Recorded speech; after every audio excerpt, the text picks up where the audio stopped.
Comment réaliser une boîte à moustaches? Rappelons tout d'abord qu'une boîte à moustaches est une représentation graphique permettant de représenter plusieurs indicateurs de position d'une série statistique. Dans ce type de représentation, la position des moustaches nous indique la valeur minimum et la valeur maximale de la série statistique étudiée. La boîte nous indique quant à elle la valeur du premier quartile et du troisième quartile, ainsi que de la médiane de cette même série statistique.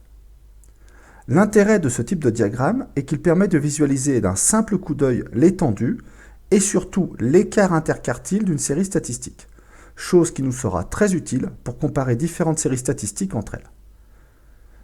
Voyons tout de suite à l'aide de deux exemples comment réaliser une boîte à moustaches. Afin de déterminer l'utilité ou non de placer un ralentisseur devant le lycée de sa ville, une mairie a relevé durant plusieurs semaines la vitesse des véhicules passant devant celui-ci. Les résultats obtenus ont abouti aux indicateurs statistiques ci-contre.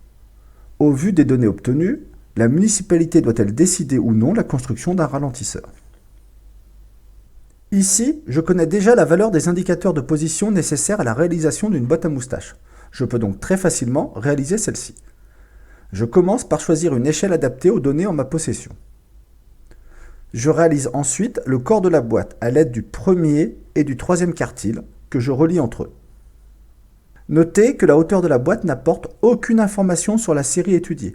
Elle est choisie de manière purement esthétique. Je réalise ensuite les moustaches à l'aide des valeurs minimum et maximum de la série étudiée. Enfin, il ne me reste plus qu'à placer la valeur médiane à l'intérieur de la boîte. Rappelons que si par définition la médiane se situe forcément à l'intérieur de la boîte, elle n'est pas nécessairement au milieu de celle-ci. Je peux maintenant facilement répondre à la problématique posée à l'aide de cette boîte à moustaches. En effet, si l'on considère que la vitesse est limitée en ville à 50 km/h, on constate aisément que plus de la moitié des véhicules dépassent la vitesse autorisée.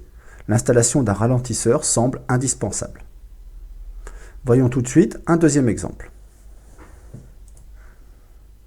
Afin d'orienter sa future politique, le gouvernement a chargé un organisme d'étudier l'évolution de la population française à l'horizon 2030.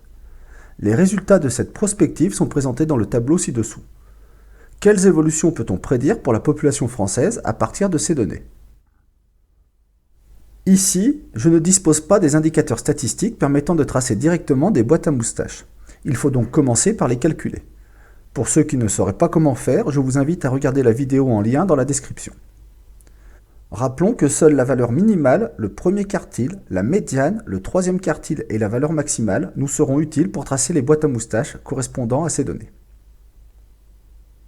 Maintenant que les données nécessaires ont été obtenues, je peux tracer les boîtes à moustaches correspondant aux données relevées.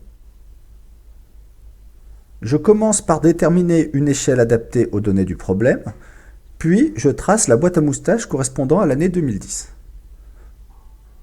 Pour cela, je place les valeurs du premier et troisième quartile pour former le corps de la boîte, puis les valeurs minimales et maximales pour former les moustaches. Et je n'oublie pas bien sûr de placer la valeur médiane. Je fais ensuite de même pour l'année 2030.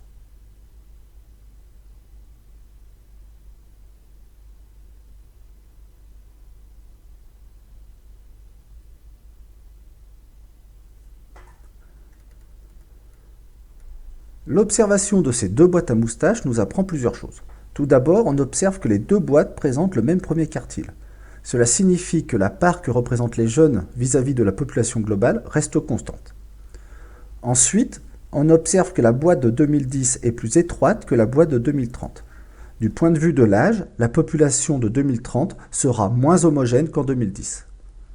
Enfin et surtout, le plus important, on constate que la boîte de 2030 est décalée vers la droite par rapport à la boîte de 2010.